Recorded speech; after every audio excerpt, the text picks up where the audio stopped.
Salam əziz və hörmətli dostlar. Türkçülüyün əsasları adlı kitabı oxuruq. Kitabdan bezən dostlarımıza yenə deyək bunu. Ziya Gökü Alp yazıbdır və 71-ci səhifəni oxuruq. Dünənləri birinci paragrafını qurtardıq. Burada ikinci bəhs başlayır. Və bu ikinci bəhsdə mühüm bəhslər olacaqdır. Görək ki, nələr deyir. İkinci bəhsin başlığı xalq dilinə girmiş ərəbcə və farsça kəlmələr. Yəni, millətimizin içində işlənən ki, bu günləri Təbrizdə də, Ərdəbildə də, Urmiyyədə, Zəncanda, Qəzvində, Tehranda və hər yerdə görürük ki, buna tay məsələlər var. Bizim dilimizin bir çox kəlmələr ki, indi işlənir. Xüsusən adamlar istəyir özləri savadlı görsələr, fərhəngi, ziyalı, roşənfiks və islah görsədələr, onlar daha çox farsca və ərəbcə sözləri yıxmaqla deyirlər bəlkə şey olar. Yəni, savadlı, ağıllı, bakilas görünərlər. Yəni, mütəəssifanə dildən kilas yerinə istifadə edirlər, ağıl yerinə yox. İndi görək ki, nələr deyir. Qarşı düşünənlərdən bəziləri deyirlər ki, yəni o üstəki dedi Osmanlı canın yerinə girək xalqın dilin gətirək və xalq dilindən də İstanbulun dilin gətirək, İstanbuldakı xanımların dilin gətirək, bunu şəfahi dildən kətbi dilə çevirək, onu deyir. Qarşı düşünənlərdən bəziləri deyirlər ki, siz Osmanlı dilindəki ərəbcə və farsça kəlmələrdən diskinirsiniz. Buracan bir mühüm kəlmə yoxdur. Diskinirsiz ki, bilirik da diskinmaqdır. Bu çəkinmaqdır. Biri az. Diskinmaqla qorxmağın biraz fərqi vardır. Qorxmaq odur ki, insan bilir ki, zoru, ya ağlının zoru, ya gücünün, qolunun zoru rəqibə çatmayacaqdır. Xüsusən qorxu normalda ağıldan biz qorxmuruq. Mütəəssifanə burası var. Yəni, ağlımızı gücləndirmirik, qorxmuruq ki, ağıl sahəsində yıxılarıq. Buna çox fikir vermirik. Çox fikir verdiyimiz budur ki, gücümüz çatmaz, yıxılarıq, ya ölərük, ya yeyilərik, ondan qorxuruq. Bir də diskinmək vardır. Məsələn, hafizəmiz bir yerdədir, ya yatmışıq, ya bir şey olubdur, biri bir səs salır, biz yerdən diskinik. Bu qorxmaq deyil, bu diskinmaqdır. Əlbəttə, hər ikisinin də yaxşılıqları var və pislikləri var. Qorxmaq insanın zehnin fələcilər. Normaldır. Və fələc olduğu zaman şikəst yiyər. Amma qorxu eyni halda bizə bu uzun zamanda, qorxu bizə bu şeyi verər ki, mən özümü gücləndirməliyəm. Məsələn, insanlar tarix boyunda, yəni insanlıq və həyatında həmişə o birisi heyvanlara yem olublar. Yəni, şer, canavar, hər nə heyvan ki varmış, çox rahatlıqca eləyə bilmiş insanı yesin. Çünki insan zəif idi. Qaçmağa ayaqlarının çox gücü yox idi. Uçmağa qanadı yox idi. Bədənində o birisi heyvanların difa aləti olan alətləri də yox idi. Dişləri zəif idi. Dişləməklə bir heyvan şey eləyə bilməzdi. Yəni, aradan apara bilməzdi. Çox zəif bir heyvandır insan əslində. Buna görə də insan sonunda ağlına sığındı. Sığınmaq, pənahəndə olmaq farscadır. Ağlına sığındı. Bir da bizim kəndimiz var, sığın elə fikirləm ki, belə bir adı var. Sığın. Bəli, fikirləm elə o da buradan gəlibdir, pənahəndələrdir. Hər halda, o insan qorxusunun qabağında neynədi? Gəldi, bir alətləri düzətdi, daşdan, ağaçdan, dəmirdən, eləyə bilsin, o zəifin cübran eləsin. Yəni biz, pəs qorxu bizə bunu verir ki, biz eləyə bilək, şokdan çıxandan sonra əlbəttə, o zəif tərəfimizi gücə çevirək. Təbii ki, biz pələng kimi qaçanmarıq, şer kimi qaçanmarıq, canavar kimi dişləyənmarıq, Bunlar və quşlar kimi də uçanmarıq. Bunun biz ağlımızı işlədəndən sonra deyə bildik bu zəifləri cübran eləyək. Məsələn, təyyara düzəltmişik uçmaqdan ötürü, maşın düzəltmişik qaçmaqdan ötürü, atı şey eləmişik, ondan qaçaq, əhli eləmişik ki, ondan qaçaq. Evcil, əhli evcil heyvana çevirmişik atı. Milyonlar heyvan var dünyada, onlardan bir neçəsini, 17-18-ini biz evcil eləmişik, qalanları evcil deyil. Hər halda istədim bu diskinmaq, amma şeydir, bir dənə təbii əksül əməldir, bizim fikrimiz orada deyildi, birdən qablamanı vururlar, bir-birinə biz diski hop buluruq. Həm özümüzü, bədənimiz özün otomatik halətdə hazırdır difaya, həm də bir əksül əməl görsədir, bu təbii bizim hərəkətimizdir. Diskinmaq odur. Amma vaqiyyət budur ki, indi biz farsı və ərəbin həm əlifbası, həm dilinin sözləri bizim türkcəmizdə, Güney Azərbaycanda olmasından diskinirik ya qorxuruq. Mütəəssifanə biz hələ fələcik. Hələ bizim zehnimiz fələc mərhələsini keçirdir. Onun üçün biz hələ bilmirik ki, nə əksül əməl göstərməliyik. Farslar bizim dilimizi qoymurlar, rəsmi ola, idari ola, təlim-tərbiyə sistemində ola. Eyni halda bizim dilimizdən olan sözcükləri fars dilindən çıxadırlar və bizim dilimizi ən pis zamanlarda işlədirlər. Biz onların dilinə hala bilmirik neyniyək. Yəni, mən buracan bir türkçü görməmişəm ki, Güney Azərbaycan bir türkçü olar ki, fars dilinin qabağında biz neynəməliyik? Ərəb bizlə düşmən deyil. Tarixən də düşmən olmayıbdır. Amma fars bizim özümüzlə insan olaraq düşməndir. Türk olaraq düşməndir. Türk insan olaraq düşməndir. Dilimizlə biz Türkün dili olduğu üçün düşməndir. Amma biz fars dili ilə bilmirik neyniyək. Yəni, fələc olmuşuq, qorxmuşuq da. Biz diskinməmişik. Biz qorxudan fələc olmuşuq. Qorxudan adam nə cür fələc olar? Mən bunun misalını 2 dəfə vurmuşam. Bəzi insanlar və heyvanlar qorxandan sonra beyinləri işləməz və o qorxu olan şeyə təslim olarlar. Qorxudan hər nədir, ona təslim olarlar. O, bunları rahatca yiyər, difa eləyə bilməzlər. Bu fələci zehnidən gəlir. Zehn fələc olur, hətta bir qısa zaman içində olsa fələc olur. Mən görmüşəm sıçanı ki, pişik yerdən o damın o üstündən gedir, pişik barmağı ilə belə o oradan düşüb bunun qabağına tərpişə bilməyibdir. O halda ki, pişik ora çıxa bilməzdi. Amma bu qorxunun təsiridir. Halbuki, xalq dilində də bu dillərə aid bir çox kəlmələr vardır. O, müxaliflər deyirlər, halbuki, niyə siz farscadan və ərəbcə olan kəlmələrdən diskinmisiniz. Halbuki, xalqın dilində də, yəni tək Osmanlının dərbarında yox, bəlkə xalqın dilində də bir çox bu dillərə aid, yəni fars və ərəbcəyə aid demək, yəni onların özündən olan, o dillərdən olan bir çox kəlmələr var. Gerçəkdən xalqın konuşma dilində də ərəbcədən alınmış bir çox kəlmələr var. Bu deyil, vaqiyyət budur ki, gerçəkdən, yəni vaqiyyət budur ki, xalqın konuşma dilində, şəfahi ağzında ərəbcədən alınmış bir çox kəlmələr var. Biz bunu bilirik. Çünki, niyə var? Buna görə, diqqət buyurun. Çünki din müqəddəs olubdur. Din müqəddəs olduğu üçün o dillə ki, din gəlibdir ortaya, o da müqəddəs olubdur. O müqəddəs olduğu üçün biz və ərəblər qabağa düşüblər. Ərəblər gediblər Yunan fəlsəfəsindən fəlsəfəni, məntiqi, riyaziyyatı, fiziki, şimini, hər nəyi tərcümə eləyiblər. Döhdürlüğü, coğrafiyanı, filanı tərcümə eləyiblər ərəbcəyə. İndi hər kəs istəyib bunlarla tanış olsun, ərəbcədən tanış olubdur. Onun üçün ərəbcə istilahlar oradan gəlib giribdir, tamam bura. Hətta tarix, coğrafiya da bu cürsüdür. Yəni, qala hələ fiqhlə filan, bunlar ki, danışmırıq. Yəni, fiqhdir, kəlamdır, təfsirdir, hədisdir. Bunların hamısı da ərəbcədir.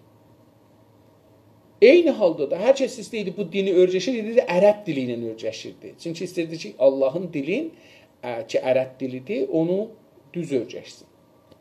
Fəqət Xalqın, onun üçün bizim də dilimizdə, Güney Azərbaycan millətinin də dilində minlərcə ərəb kəlmə var ki, təbiidir. Yəni indi biz onu işlədirik, hamıda baş tapır. Məsələn, eşq kəlməsi.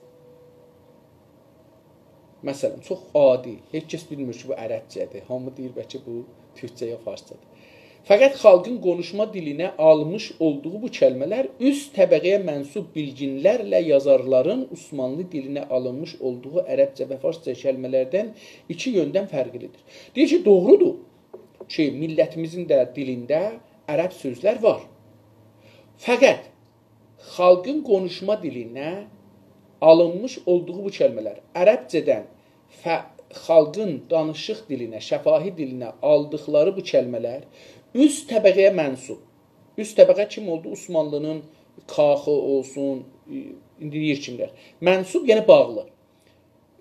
Bağlı bilginlərə, bilgin dedik ki, alimlərə deyir, ərəbcə alimdir, türkçəsi bilgindir. Bilginlərə, bilginlərlə yazarların, alimlərlə yazarların divan olur. Yazarlar o əsrdə çox divanıdır. Amma yazar da vardı. Yəni, məsələn, deyək, şairlər ki, yazırlar, yoxsa kitab yazanlar. Osmanlı dilinə almış olduğu ərəbcə.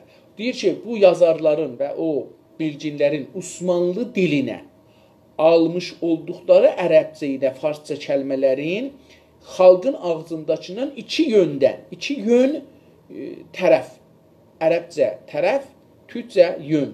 İki yöndən fərqli, iki dənə fərqi vardı. Bu, xalqın ağzındakı ərəb sözlər, o yazarların və bilginlərin yazdıqları, işlətdiyi ərəbcə ya farscanın iki yöndən fərqlidir. Nədir? Birincisi, xalq dilində eş anlamlı kəlmələr yoxdur. Xalqın dilində iki eş anlamlı ya əş anlamlı, yəni ikili, iki anlamlı kəlmələr yoxdur. Yəni, o kəlmə ki, ərəbcədə iki anlamı var, o gəlməyibdir.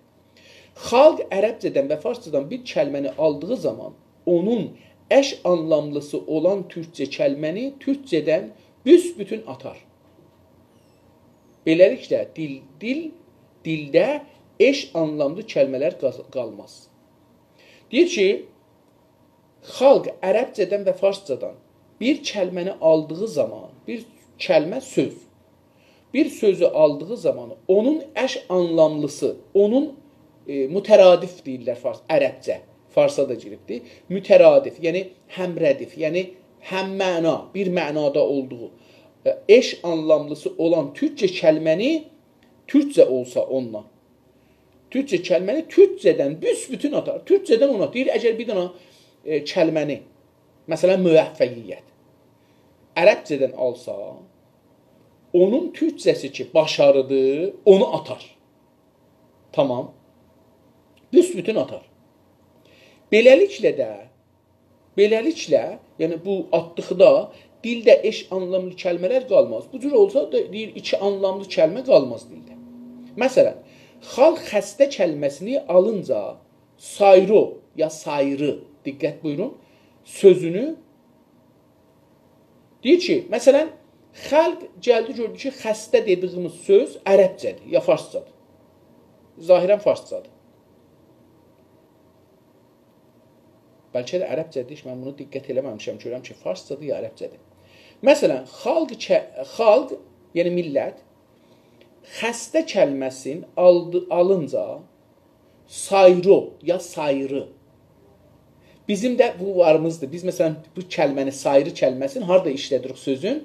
Gözümüz sayır.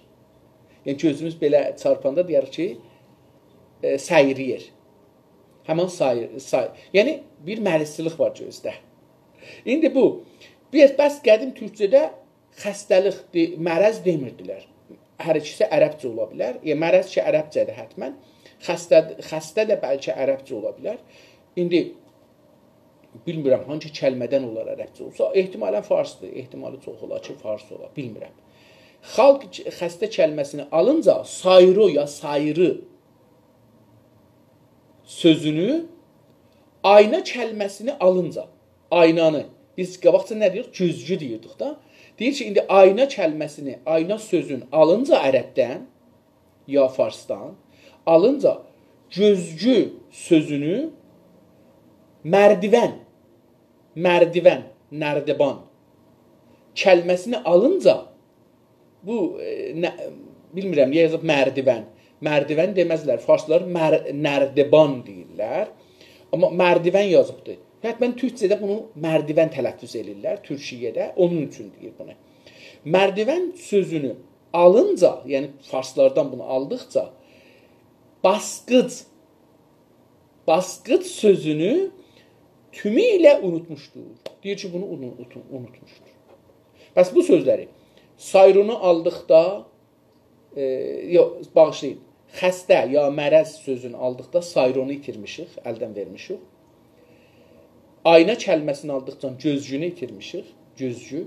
Yəni, məsələn, mənim özümün yadıma gəlir, biz uşaq idik, güzcü deyərdik. Tərbizə gələndən sonra bizə də tərbiz deyərdilər, sonra gəldik olduq Təbriz.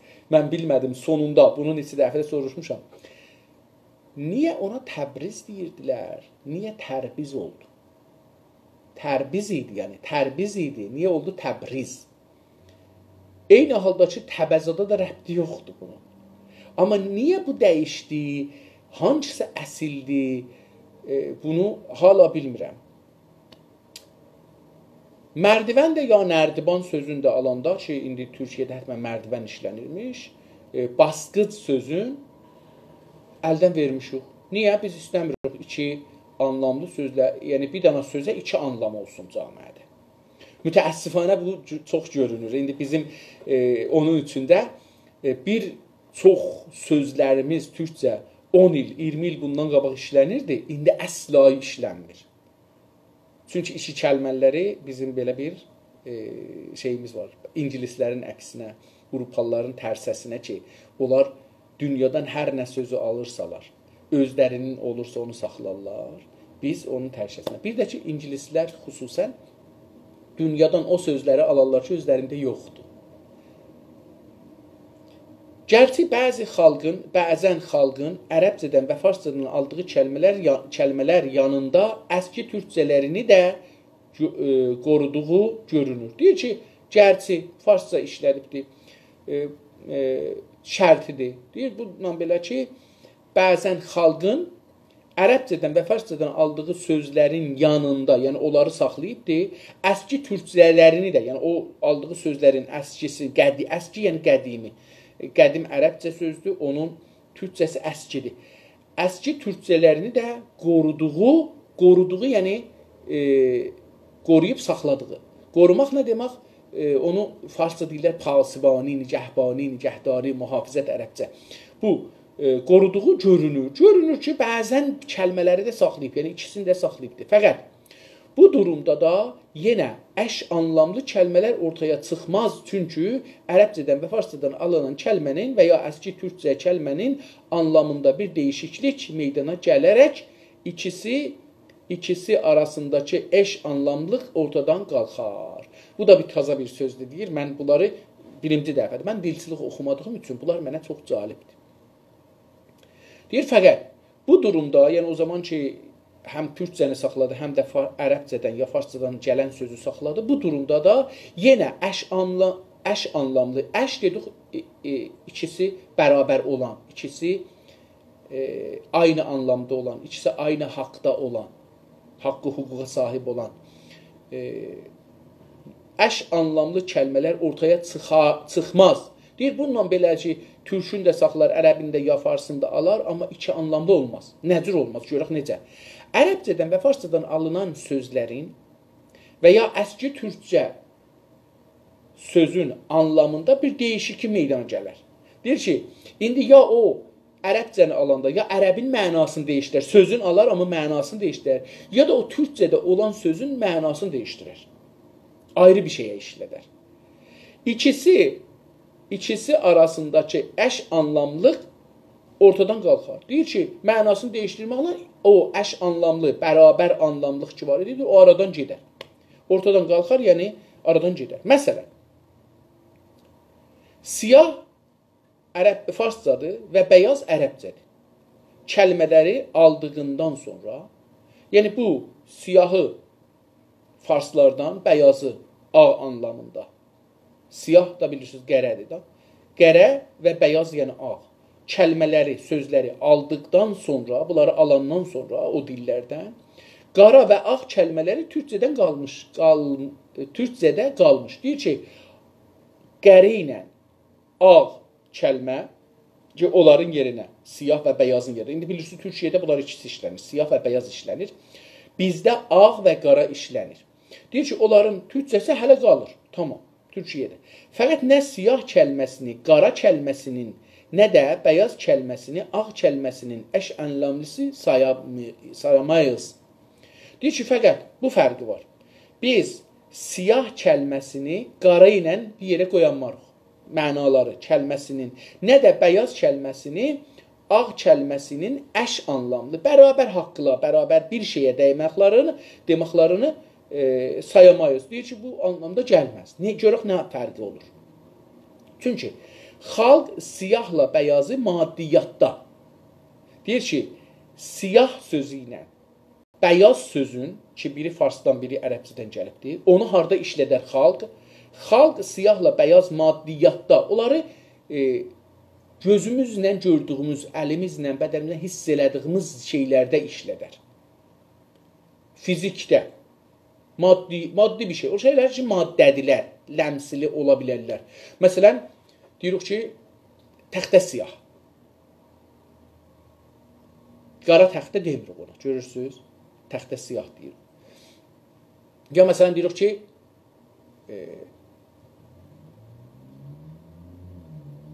məsələn, mən bunun çox misallarını bilmirəm özüm. Çünki Türkiyədə bunları çox işlətməyin şahidi olmamışam. Amma görək özüm misal nəmdir. Qara ilə ağı mənəviyyatda kullanılır. Ağla da qaranı mənəvilərdə. O şey ki, ruha, cismə, imana, cismə yox. O şey ki, ruha, imana, düşüncəyə bağlıdır, onlar da işlədər. Görək nə biləm. Məsələn, siyah üzlü bir adamın alnı ağ ola bilir. Diqqət buyurun. Siyah üzlü, yəni bir dənə qərə adam. Qərə adamı görürsünüz, burada siyah üzlü işlədir. Yəni bir siyahi. Elə bu görürsünüz filmlərə, seriallara da baxanda, yəni dizilərə də baxanda görürsünüz ki, orada deyir ki, siyah. Yəni adama deyir siyah, qərə demir. Biz qərə deyirik. Məsələn, siyah üzlü bir adamın alnı ağ olar. Alnı burası ağ deyir ki, burası da qərədir. Amma bilirsiniz, biz deyərik, filan kəsin alnı açıqdır ya alnı. Yəni ki, bunu məsələn, əxlaqi ya günahsızdır. Məsələn, burada alnı ağdır, yəni günahsızdır, bir müşkülü yoxdur. Alnı ağ ola bilir. Bəyaz çehrəli, diqqət edin, üzü ağ. Bəyaz çehrə, çehrə də dübarə farsdan gəlir. Çünki bilmirəm niyə, bəyazla çehrəni biri fars, biri şey eləyiblər. Bu, o deyir, İstanbul dövrəsində tərkiblərdir ki, düzəliblər. Bəyaz çehrəli bir adamın üzü qara ola bilir. Deyir ki, üzü qaradır, ya üzün qara çıxsın. Bu da o, nə mənə deməkdir? Yəni, bir günahkardır, ya bir pis iş görübdür. Bir utanqıc bir iş görübdür. Utanqaclıq bir işi görübdür. Bəzən də xalqın ərəbcədən və farscadan aldığı kəlmələrin türkcəsi zaten olmadığı üçün əş anlamlığa heç bir nədən bulunmaz. Deyir ki, bəzən də biz kəlmələr almışıq ərəbcədən ya farscadan ki, onun türkcədə müadili yoxdur. Bəzən də xalqın ərəbcədən və farscadan aldığı kəlmələrin, yəni sözlərin türkcəsi zaten olmadığı üçün, yəni yoxdur türkcəsi, əş anlamlığa heç bir nədən qalmaz. Nədən səbəb? Əş anlamlığa, yəni iki mütəradif həmməna olmağa deyir, heç səbəb qalmaz. Nədən bulunmaz, yəni səbəb tapılmaz. Abdəst sözü. Diqqət buyurun, bunları ki deyir, calibdir. Bunlar bilmirəm niyə bizim içimizə giribdir. Bunlar İslama rəbdi yoxdur. Sünniliğə, şiəliğə də rəbdi yoxdur. Bunlar Sasani dövrəsindən, zərtüşlükdən, manəvilikdən gələn sözlərdir. Və siz əgər İslama ibadət edirsiniz, əslində zərtüşlə ibadət edirsiniz, ya maniyə ibadət edirsiniz. Baxın, deyir, abdəst. İslamda deyir, vuzu. Ərəb bu vuzu kəlməsini götürüb, türk bu vuzu kəlməsini götürməyib, gedib farsıdan abdəsti götürüb ki, abdəst əvvələn farslarda tualetə getmək adında işlənər, şeyə işlənməz. Diqqət buyurun. Bunu deyir ki, mənasını dəyişdirir ruha. dəstəmaz almağa deməz. Hətta biz dəstəmaz deyəndə yenə dəstnamaz olur, dəstəmaz. Bunun yarısı əldir, dəst fars, yarısı namazdır. Amma hər ikisi də nədir? Farsdır. Namaz İslamda yoxdur. Pəs abdəst. Bu iki kəlmədir, abla dəstdən ibarətdir, hər ikisi farsdır. Calibdir, deyir, bunun şeyi türkcədə yoxdur. Ərəbcədə niyə almamısan ki, vuzu deyir? Çünki farsların təsirlərində biz qalmışıq. Hətta beləsi deyim ki, Osmanlı da qalıb bunun təsirində. Namaz. İslamda səlatdır. Namazla səlatın fərqi var. Namaz Sasani dövründə bir şeydir. İbadət də deyil əslində. İbadətin bir parçasıdır. Amma burada bizə işlədiblər. Quran. Quran bilirik. Bizdə yoxdur bunun anlamı. Çünki bu ərəbcədə bir kitabın adıdır. Bu ada bir şey biz yaratmamışıq. Cami, məscid. Biz buna Güney Azərbaycanda məscid deyirik. Cami deyirlər. Cami milləti bir yerə toplayan bir şey. Əlbəttə dedim, qabaqcada demişəm, Quranda, İslamda 2 dənə məscid. 3 dənə. Biri Məscidül Həramdır, yəni bugünkü Kəbə dediyimiz yer Məkkənin içində Kəbə. Bir də Məscidül Nəbi, Həzrəti Məhəmmədin namaz qıldığı yer. Ondan sonra nə mənə dünyada siz görsəd, hamısına cami deyirlər, məscid demirlər. Amma şiələr bir məscid düzəldiblər ki, orada hər işdən çıxarlar, ona deyirlər məscid. Yəni, bu qədər. Hətta mən dünən gördüyüm bir farsı qoyublar, deyirlər ki, ağa türkləri, o birisi millətlər əsli kəlmələri saxlamayıblar, ərəbcən farslar çox şeydilər, saxlayıblar. Məsələn, onlar Məhəmməd deyirlər, farslar, amma bir ərəblərə tay, amma türklər Məhəmməd demirlər, Məmməd deyirlər.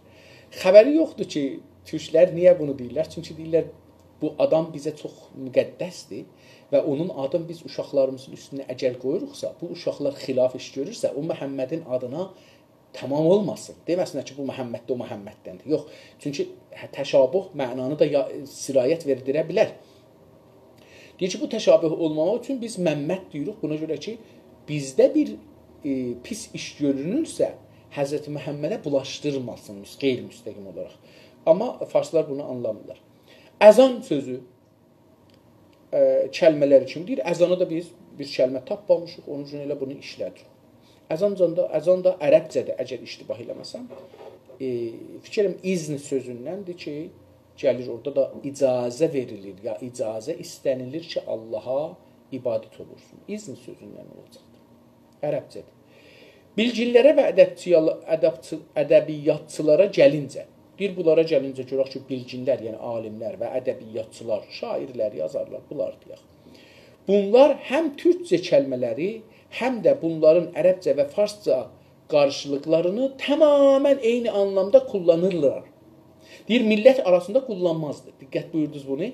Amma deyir ki, bilginlər və ədəbiyyatçılara gəlincə, bunlar, yəni bu ikisi, həm türkcə kəlmələri, həm də onların bulunan ərəbcə ya farscaların qarşılıqlarını, yəni onların, yəni türkcənin hər nə qarşısı var. Qarşı ziddi deyil. Bunun tayın. Burada tay hesab olur. Onlar, əlbəttə, bərabər bəzi yerdə tay demək olar. Çox yerdə tay demək olar. Məsələn, biz üstə dediyimiz yerdə bərabəri tay demək olar. Yəni, məsələn, desək ki, əzanın tayı yoxdur türkcədə. Beləsi, müadil yerinə. Farsca qarşılıqlarını tamamən eyni anlamda kullanırlar. Deyir ki, onlar yazılarında bir dana kəlmənin əgər iki əşlidir, ya iki anlamlıdır, hər ikisini, yəni iki taylıdır, onu kullanır. Yəni kullanır, yəni istifadə edirlər. Tay bilirsiniz da nə demək? Taytüş. Mənim taytüşüm. Yəni, onlar ki, məndən yaşıddılar. Ya, məsələn, deyirik ki, yükün bir tayı, başmağın bir tayı. Tay, indi burada başmaqdan elə qəşəng bər, ayaqqabının tayı. Çustların tayı. Bunlar ayaqqabı başmaq, çust. Bunlar üçün bir cür ayaqqabıya deyilir. Ayağa giyilənə deyirik, bu üçdən anlayırıq. İndi bunlar tay hesab olur. İndi əzanın tayı yoxdur bizdə.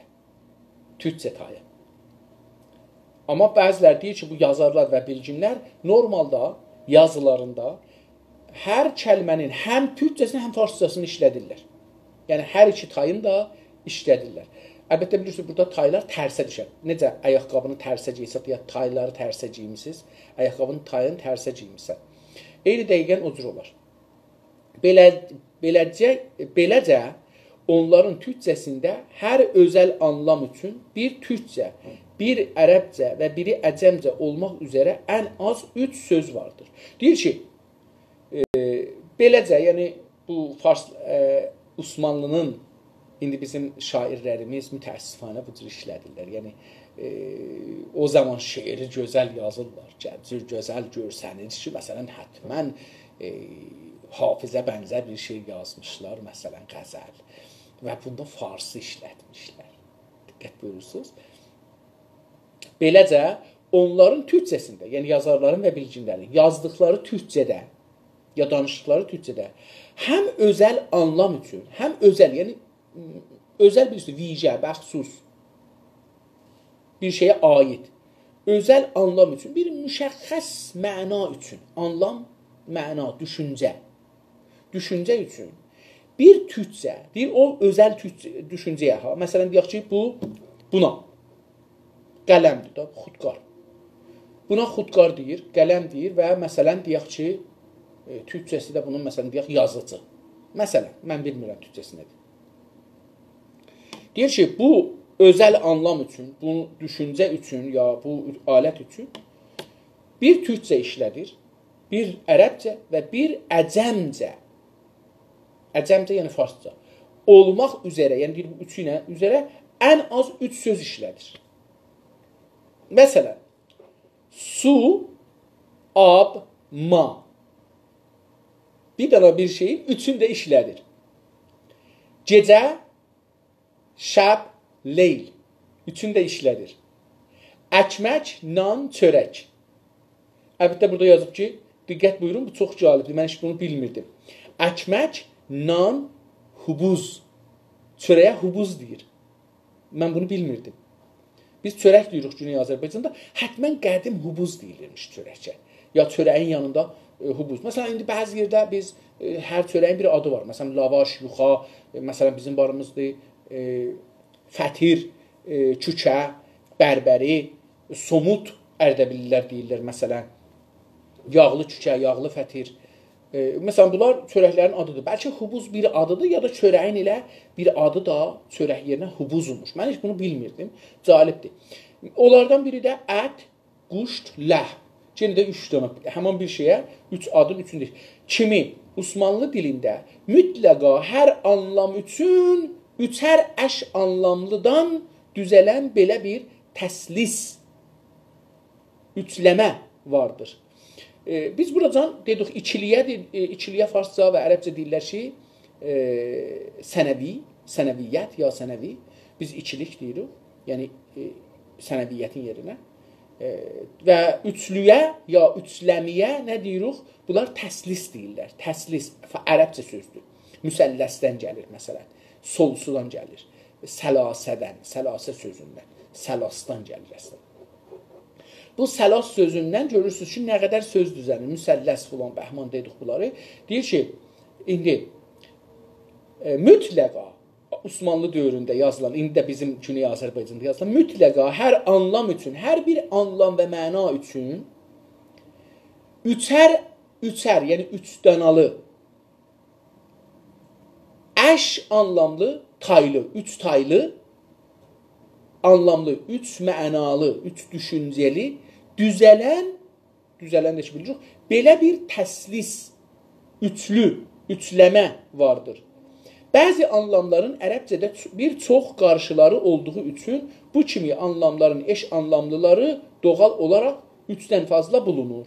Deyir, bəzi anlamların, bəzi düşüncə, mənaların ərəbcədə bir çox qarşılıqları var. Yəni bir şey, bunun məsələn tayı türkcədə birdir, amma ərəbcədə o mənaya bir neçə qarşılıq var. Yəni neçə məna var, neçə söz var bir dənə mənaya, bir dənə düşüncəyə. Məsələn bu qələmə 5 dənə məna, 5 dənə söz deyilir. Bunu istirdesin. Bu da bir mənadır da, bizim zehnimizdə mənadır, eşikdə bir cismidir. Mütləqa hər anlam üçün üçər əş anlamlıdan düzələn belə bir təslis vardır. Yəni bəzi anlamların ərəbcədə bir çox qarşılıqları yəni sözləri olduğu üçün vardır, yəni deyir. Bundan dolayı bu kimi anlamların əş anlamları, yəni tayları doğal olaraq, təbii olaraq deyir əlbəttə, 3-dən fazla bulunur. 3-dən çox olur. Deyir, yəni bir türk, bir ərəb, bir fars, bir ərəb, bir ərəb, bir ərəbcə. Deyir, ona görə dedi ki, çox da 3-dən çox bilinir. Fazla fəzl sözündəndir. Fəzl yəni izafə. Fazla yəni əfzun, izafə bulunur. Aslan, məsələn misal vurur. Aslan türkcədir, şir farscadır, əsəd ərəbcədir, qəzənfər, burada deyir qazanfər, yəni yenə də şer, heydər, yenə də ərəbcədir. Bunlar işlənir. Qəzənfər deyirik, heydər də şerə deyilir. Zərğan, o da şerə deyilir. Və bənzərləri gördünüz. Deyir ki, onda elə bunların 5-ini də işlədir, 6-sını da işlədir. İndi burada 6 dana dedi. Məsələn, bir dana heyvanın adı ərəbcədə 3-dən çox oldu. Əsəd, Qəzənfər, Heydər, Zərxan. Bunlar oldu. 4 də ərəbdə oldu. Şer farsca, aslan da türkcə. Deyir ki, yazarlar bunların hər 5-in 6-sını da işlədə bilir. Getdik 72-ci səhifəyə. İkinci olaraq, birinci dəlil bu idi. Pəs ki, əgər bir ərəb sözü ya fars sözü gəlir türkcəyə, ya onun türkcəsi yoxdur, ya da ki, onun türkcəsini saxlırsa əgər, türkcəsi varsa və onu saxlırsa, onun ya ərəbcəsinin, ya farscasının, ya da türkcəsinin mənasını dəyişdirir. Pəs birincisi buydu. Amma şeylər işlədir. Dedi, ədəbiyyatçılar, yazarlar, bilgin insanlar bunları Osmanlı dərbarında yazarlar filanlar, deyir, bunlar onları eş mənada işlədirlər. İkinci olaraq, ikinci dəlil nə idi? Dedi, 2 dəlil var. Xalq ərəbcədən, farscadan və digər yabancı dillərdən aldığı kəlmələri ya söyləniş ləfzidə, ağızda, şəfahi, yaxud anlam baxımından pozar. Yəni, özünə mal edər. Deyir ki, ikinci dəlil də budur. Deyir ki, xalq, millət, əgər farsdan ya ərəbdən, ya hər hansı yabancı dillərdən, hər hansı yabancı özgə dillərdən biganə farsdır, qeyr ərəbdir, yabancı və özgə türkcədir. Yabancı dillərdən aldığı sözlər, kəlmələr söz, türkcə, sözləri ya söyləniş, ağızdan çıxan forması. Məsələn, deyir ki, mən bunu, məsələn, mənim Allah rəhmət eləsin bir dədəmin nənəsi, öcək nənəsi var idi, Gülnisə adında. Bu Gülnisə bir kətdən gəlmişdi. O kəndin insanları çox məzlum, çox gözəl bir türkcə yaşayan bir millət idi. Onların kətlərinin adı, əgər yadıma düşsə, Piramaşan. İndi biz buna görə ki, özümüzü müsəlman görsədək, savadlı görsədək, adın qoyubsa Pirə Yusifan. Piramaşan. Bu rahatlıqda adı çeviriblər Pirə Yusifan, yəni Pirəsvan. Yox, Pirəsvan, o Pirəsvan ayrıdır. Buna da bir ayrı ad qoyublar, mən yadımda deyil, amma Piramaşan deyil hər halda. Deyir ki, məsələn, burada mənim bundan eşitmişəm bu sözü, deyərdi ki, əyirpalan. Mən bu əyirpalan nədir? Təyyarəyə əyirpalan deyərdilər, təyyara deməzdilər. Niyə? Çünki bu söz, təyyara, airplane olur təyyara. Bu günkü deyirik, ingiliscə sözdür. Bu, bilirsiniz ki, təyyara da birinci dəfə, bu Amerikada düzəlibdir. Elə bunun adını qoyublar airplane. Yaxşı, indi Bu bizim dilimizə gələndə ağızdan çıxma. Yəni bu airplane sözü nədir olur? Olur airplan. Ya airplan. Airplan sözü görürsünüz bu o ağızda deyimi dəyişildi. Pəs indi nə oldu? Kəlmələr ya söyləniş, yəni ağızda çıxan formatı dəyişilər, yaxud anlam baxımından, mənası baxımından bunu pozar. Millətimiz bunu pozar. Yəni özünə mal edər. Yəni bu sözlər özünə mal edər. Yəni öz dilinə çevirər. Məsələn, minlərcə bunu görə bilərsiniz. Minlərcə kəlmə vardır ki, biz indi məsələn istişan ləmbəki, samavar. Bilmirəm ruscada bunu nə cür deyirlər, amma biz burada samavar deyirik.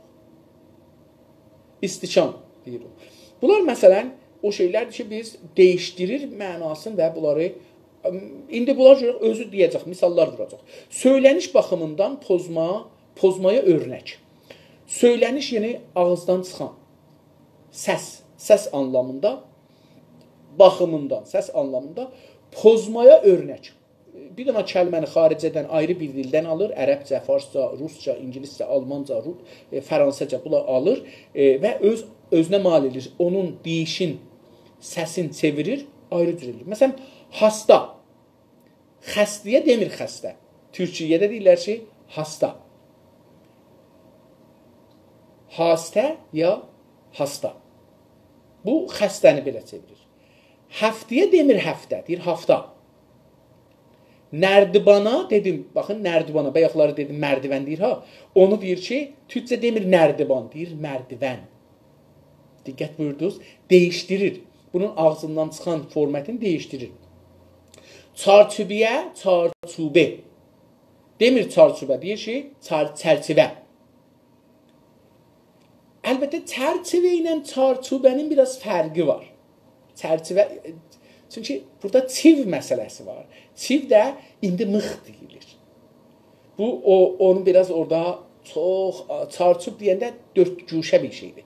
Çərçivə deyəndə biz çivdən danışırıq.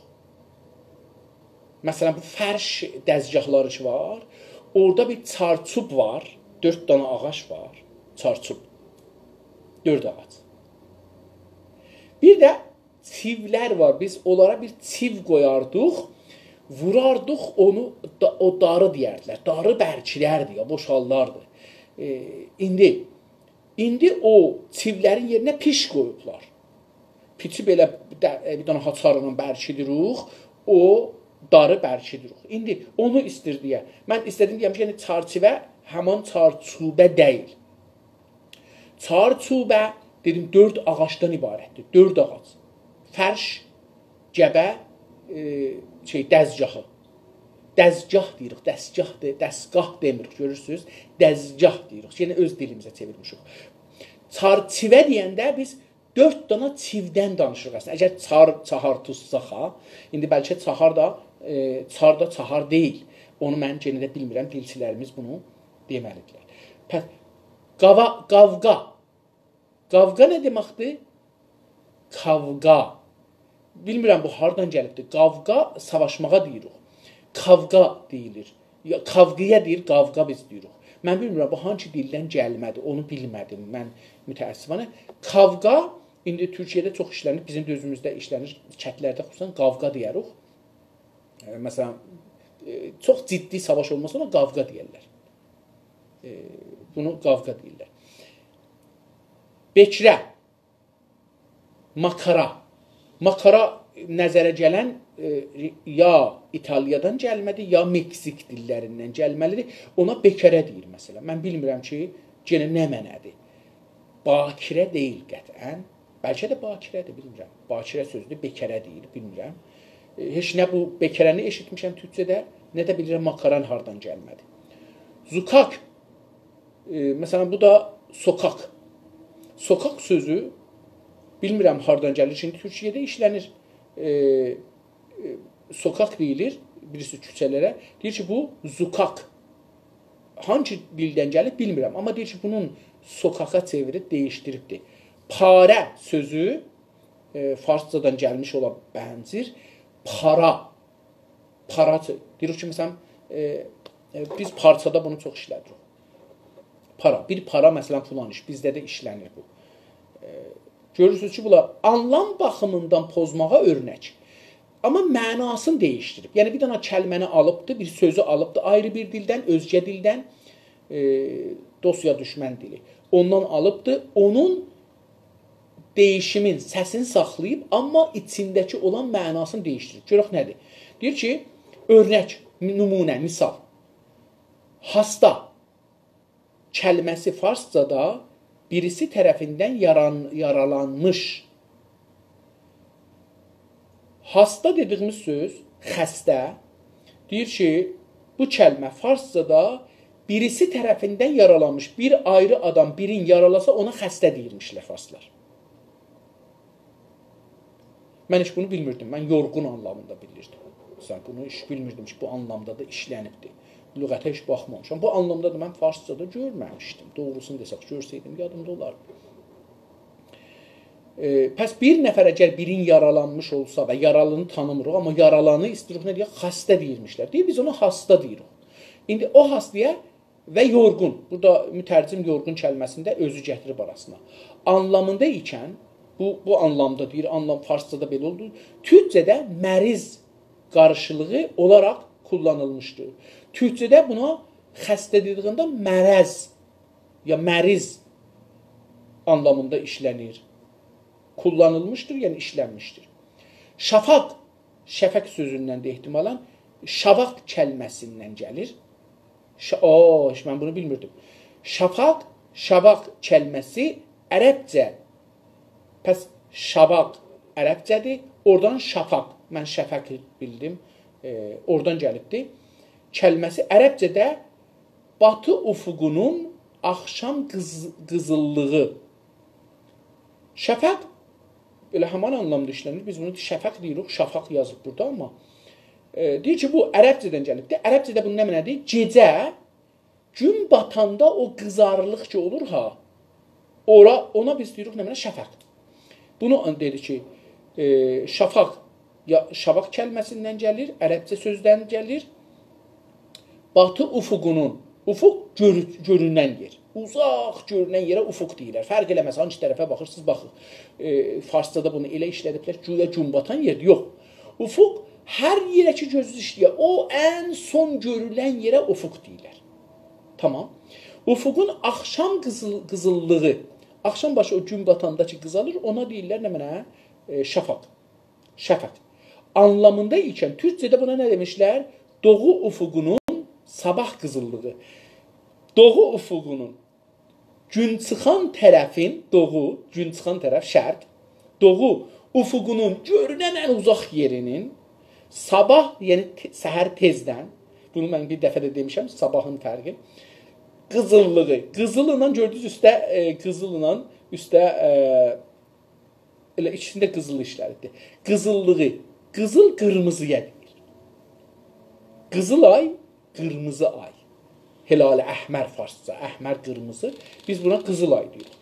Sabah qızıllığı, görürsünüz, deyir ki, biz şəfəqi nə də işlətmişik, səhər gün çıxan sancı qızarar ona deyirik. Buna deyir ki, biz mənasını bu cürsü değiştirmişik. Gecədən aparmışıq günüzə. Anlamını almışdır. Şafaq sevmək. Üzr istəyirəm. Şafaq sökmək. Görək ki, sökmək nə deməkdir? Deyimində olduğu kimi. Deyir ki, bir dənə hətmən bu şeiridə bir yerdə gəlir, şafaq sökmək. Yəni, şafaq sökə-sökə gəlir da, elə bir kimsə oradan qan tökür. Bunu deyir. Onu misal verir. Deyimində olduğu kimi deyir. Orada görürsünüz ki, belə anlamda. Farscada hacı sözü, diqqət buyurun, kəlməsi əfəndi anlamındadır. Deyir, farsca hacı dedikləri, bilirsə, ərəbcədə hacı o adamdır ki, gedir həccə. Amma İranda, farscada hər adama ya Kərbəlayı deyirlər, ya Məşədi deyirlər, ya hacı deyirlər də. Yəni, bunlar işlədirlər. Yəni, bunlar ağa, böyük bir adam. İndi deyir ki, hacı kəlməsi farscada əfəndi, türkcədə biz əfəndi ki deyirik, ona işlənir. Yəni, ağa, böyük adam. Bu kəlmə türkcədə həm söylənişi dəyişərək xoca,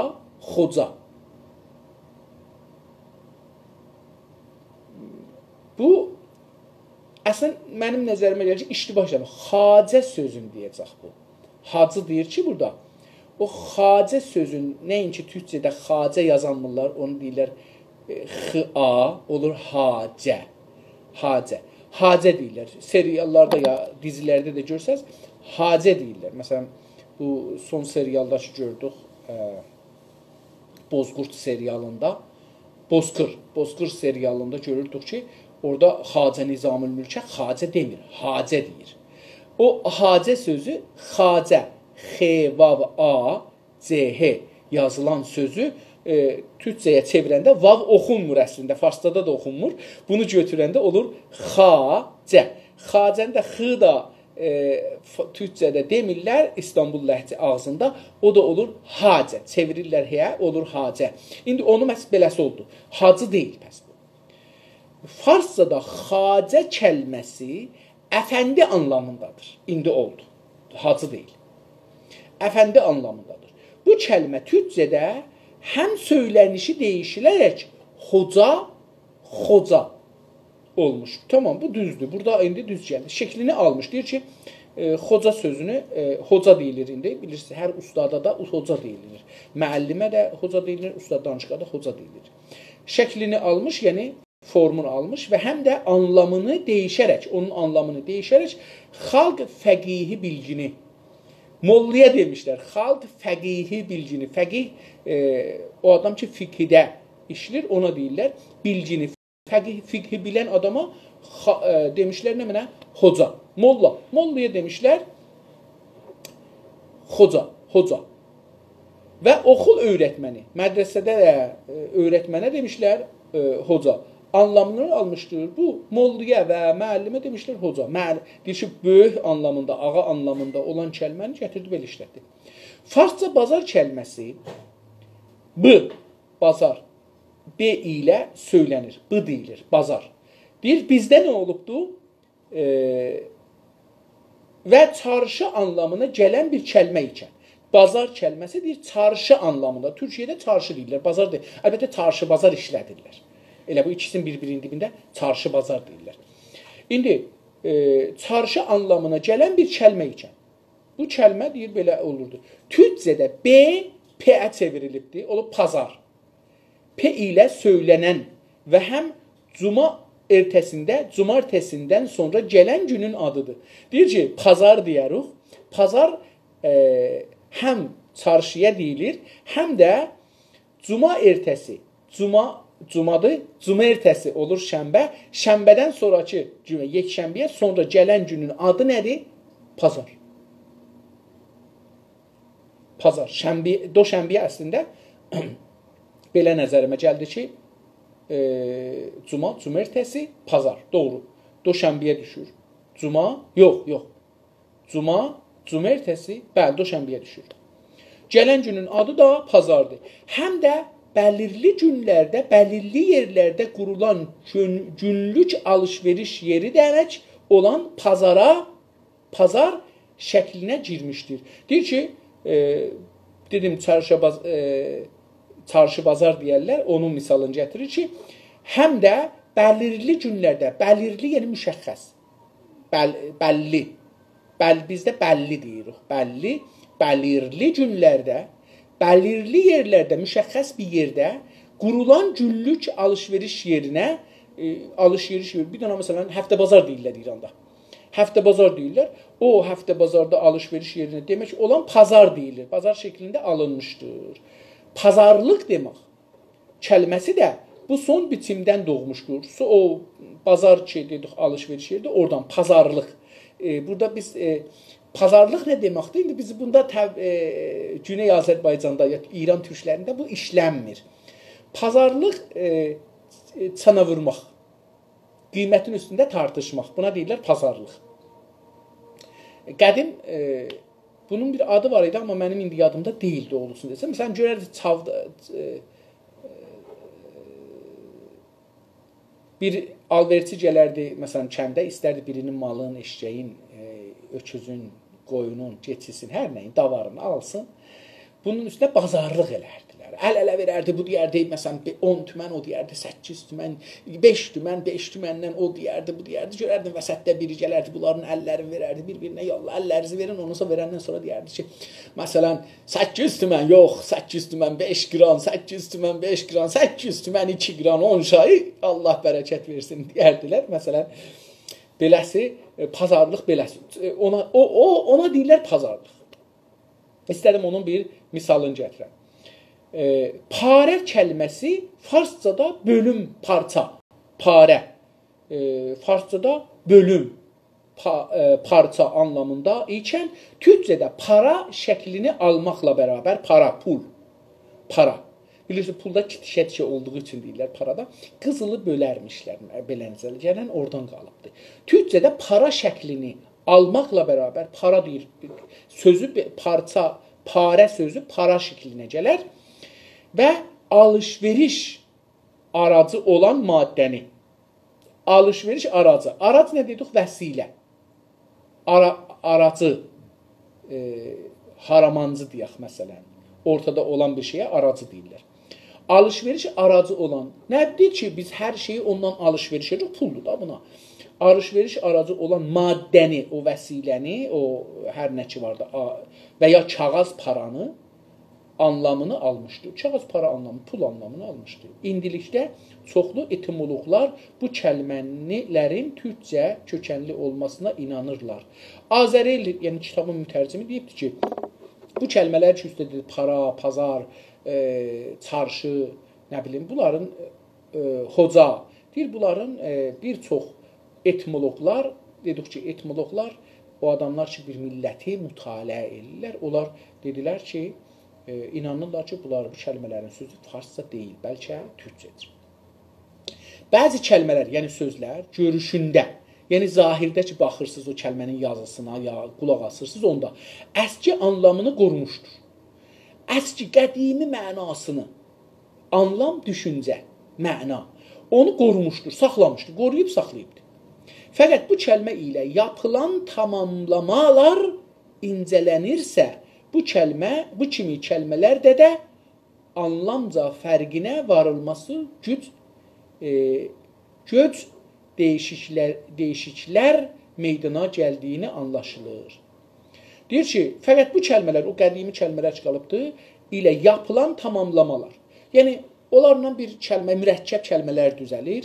Onlar incələnirsə, əgər bunları deyir, araşdırsaq, bu kəlmələr ki, bunlara yapışılır, bu kimi kəlmələrdə də anlamca, mənada, anlamca, düşüncəsində fərqinə varılması, yəni bu fərqinə, təfavutuna, ayrılığına, fərq burada ayrılıqdır da, ayrılıq mənasında ayrılığına varılması, yəni ora getməsi, tapılması, göc değişiklərlə meydana gəldiyi anlar. Göc, yəni köçmaq, köç idarəsi deyilir, odur. Ya da güc burada gəlsə, amma güc anlamında gəlmir. Göc değişiklər, yəni ya zorla deyək, ya da ki, köçmək vasitəsilə değişməklər meydana gəldiyi anlaşılır. Deyir ki, görürük ki, burada bir değişiklər olubdur. Burada nəzərə gəlir ki, köç anlamındadır. Deyir ki, məsələn, köçdüyümüzə görə kəlmə bir yerdən bir yerə gedəndə mənasını dəyişdiribdir. Məsələn, abdəst kəlməsi farscadır və anlamca dəyişməmiş görünür. Deyir, anlamca, diqqət buyurun, mənası deyir, dəyişməmişdir. Abdəsti. Halbuki bu kəlmənin başındakı A hərfi uzunluğunu qayb etdiyi kimi, deyir ki, o abdəst demirlər. Ab biz bilirsiniz, külahdır qoyuruq onun üstünə, A bax, külah deyirik. A uzun deyiləcək də, A deyilmir. Ab. Deyir ki, bu abdəst sözü abdəst deyirlər, abdəst. Abdəst demirlər. Eyni xanım və xan. Xan, yəni Xanım, yəni xanım, xüsusən xanım, yəni bir xanım. Xanım, yəni mənim xanım. İndi o A, uzun A. Fərqi o istədim, fəqət orada biləsiniz ki, uzun A, xan sözün xanım, mənim xanım çevirir. Xanım anlamında gəlmir, yəni arvad anlamında gəlmir. Deyir ki, Türkcədə gələndə bu abdəst sözü əvvələn A kəlməsi ki, gərək uzun çəkilə, A hərfi ki, gərək uzun çəkilə, o uzunluğun əldən verir. Sonundakı T, abdəst, T da hərfi də konuşma dilində düşmüşdür. Abdəst deyirlər, abdəst demirlər, abdəst. Deyir, axırdakı T da düşübdür. Bu, deyir ki, görür ki, odur. Bundan başqa, böyük abdəst. Diqqət buyurun. Dedim ki, biz bunu abdəst deyəndə tualetə getmək fərz edilir. Amma indi orada dəstəmaza da işlənir. Amma burada misal vurur, onu gətirir.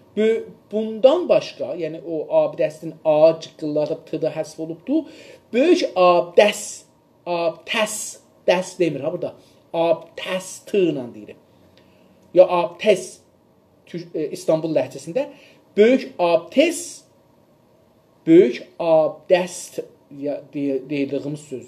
Və kiçik abdəst kimi tamamlamalar, mürəkkəblər, yəni tamamlamalar göstərir ki, anlamcada bir dəyişikliyə uğramışdır. Bir mənasında da dəyişiklik var. Çünki abdəst deyil də bu.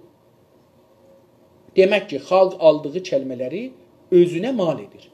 Demək ki, xalq, millət, əgər bir özgədən bir söz alırsa, onu özünə mal edir. Yəni, onda bir növ dəyişdirmə yaradır, mənada ya deyişimində və onu özünə mal edir. Mal edir, yəni, bilirsiniz, dedik, mal, yəni, o şey, hər nəyi ki, biz ona sahibuq. Bu mal hesab olur. Öncəliklə, hər anlamın yalnız bir kəlməsi olmalıdır. Deyir ki, bu bir dana əslidir, öncəliklə, yəni, ən qabaqca bunu deyək ki, hər anlamın, hər bir düşüncənin, hər bir fikrin bir kəlməsi olmalıdır, bir sözü olmalıdır. İki sözü olmamalıdır. Deyir, bəs birinci qayda bu. İlkəsinə, yəni bu əslə, ilkə, yəni əsl. Əslə uyaraq, umumi halda, yəni eş anlamlıları qəbul etmir. İki taylı sözləri qəbul etmir. Pəs bu ilkəyə uyaraq, yəni bu əsli qəbul etsək, əş anlamlı, yəni iki taylı sözləri qəbul etmir xalq. Və dili hər kəlməsi görəvi bəlli bir orqan nitəliyində bulunan gerçək bir orqanizma biçimində qoruyur. Və dili hər kəlmə, dilin hər kəlməsi, hər sözü bir görəvi, bəlli aşkar, aydın görəvi, vəzifəsi bir orqan nitəlikində, bir əza, bədən, orqan, göz kimi. Bu, məsələn, göz iyləyə bilməz, yeyə bilməz. Hissidir, əlbəttə hiss eləyə bilər, amma onun vəzifəsi nədir? Görməkdir. Onu, deyək ki, gözümüzü kör elədik. Bunun görməməsi ilə, məsələn, onun hiss eləməsinin bizim dərdimizə dəyməz. Çünki hiss üçün deyil bu əslində. Bu əslində görmək üçündür. İndi deyir ki, hər kəlmənin, hər sözün dilimizdə bir görəvi, bəlli bir görəvi var və bir orqana bənzədir bunu. Nitəliyində, yəni bu orqanın, hər orqanın vəzifəsi nədir bədəndə? Orqan da dedik, üzv. Hər üzvün bədəndə vəzifəsi nədir? Bir sözün də, dildə vəzifəsi odur.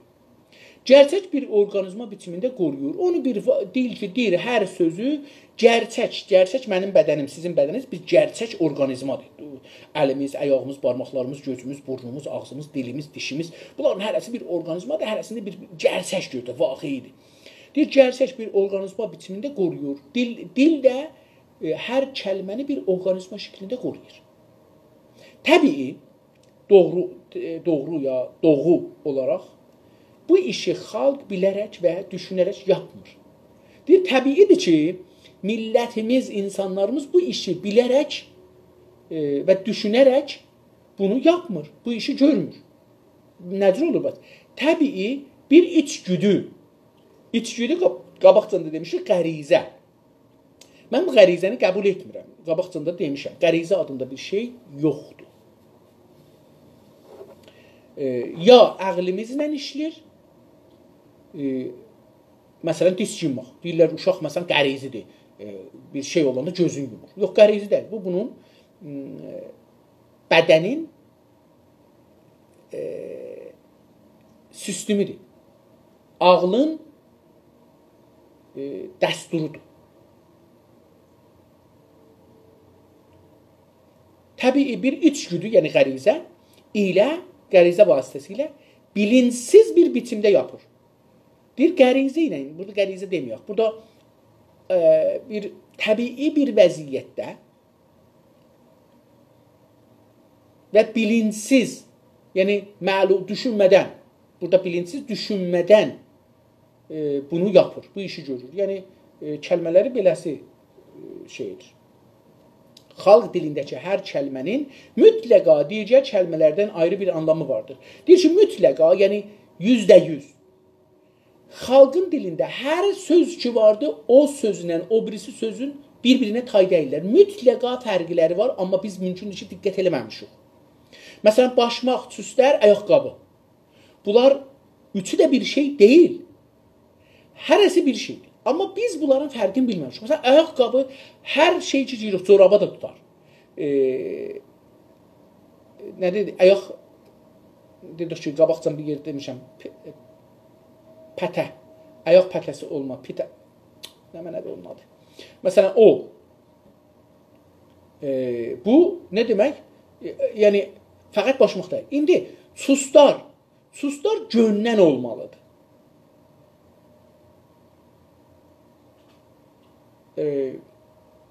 Ayaqqabı, suslar, başmaq. Başmaq bilmirəm, bəlkə qondara formatında tikilən başmaqlara deyilir, amma mən bilmirəm. Bəlkə odur, o deyil. Ya çust, məsələn, Təbrizdə bir məhəllə var, çustuzlar. İndi mən deyirdim, bəlkə bu çustuzlar, çust və duzlardır. Duz, yəni duzəndə anlamında. Başmaq tikənlər. Sonra gördüm ki, orada 2 dana iş var. Mən özüm bu məhəllədə getdim, bir müddətlər yaşadım da, yəni işə gedirdim orada. Çustla orada həm başmaq tikilmişlər, həm də duz satırlar. Çust, duzlar, yəni çust və duz satan yer. İndi, xalq dilində hər kəlmənin mütləqa digər kəlmələrdən ayrı bir anlamı vardır. Və xalqın düşüncə alanına, alan meydan, ərsə, humə, vəziyyət, durum və xalqın düşüncə alanına girmiş olan hər bir fikir, hər bir söz, fikir və hisslə ilgili hər anlamın da mütləqa bir kəlməsi vardır. Pəs bizim düşüncəmizə girən, ya girən fikir və hisslərimizlə ilgili, əlaqədar, rabitədə olan hər anlamın da mütləqa bir kəlməsi vardır. İndi bəzi şeylər bizə taza gəlir, bunlar bizdə yoxdur. O gəldiyi elə öz adını özü ilə gətirir. Kompüter taza gəlir. Məsələn, deyək ki, fəlsəfə sözü bizə oradan gəldiyi üçün özündə gəlibdir. Biz burada düşüncə mənə eləyirik, amma düşüncə mənə eləyəndə o fəlsəfə addan çıxır. Çünki o ona ad olubdur daha. Bilginlərə və ədəbiyyatçılara gəlincə, yenə qeydir Osmanlı dövrəsində, deyir ki, bilginlər, alimlər, ədəbiyyatçılar, yazarlar filanlara gəlincə, onlara deyir, üzümüzü çövürsək, onlar nə cür edirlər? Bunlar xalqın özünə mal etmək üçün yapdığı və dəyişiklikləri pozma saymışlar və xalqın ərəbcə və farsça kəlmələri gərək söyləniş, gərək anlam baxımından değişirərək meydana çıxardığı kəlmələri pozulmuş kəlmələr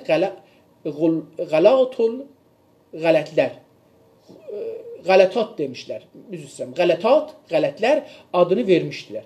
Deyir ki, indi bilginlər və ədəbiyyatçılar nə ediblər? Bunlar gəliblər deyiblər ki, bunlar xalqın özünə mal etmək üçün yapdığı, xalq özünə mal etdiyi, yapdığı və değişiklikləri yaratdığı sözlərdə değişiklik, yəni təğyirat, değişikliyi yaratdığı sözləri pozma saymışlar. Bunlar gəlmişlər deyiblər ki, xalq abdəsti deyiblər abdəst. Abdəst. Abdəst deyiblər, abdəst deməyiblər. Bəs bunlar qələt deyiblər. Diqqət buyurun, bunun adını qoyublar qələt. Buna da deyirlər qələti müstələh. Türkiyədə buna qələtat deyiblər. Qələtat, qələtlər. Deyiblər, bunlar pozmuşlar, savadsız olduqları üçün bunu pozublar. Düz deyil, düzü budur. İstəyiblər millətə desən, düzü budur, düzün işlədin.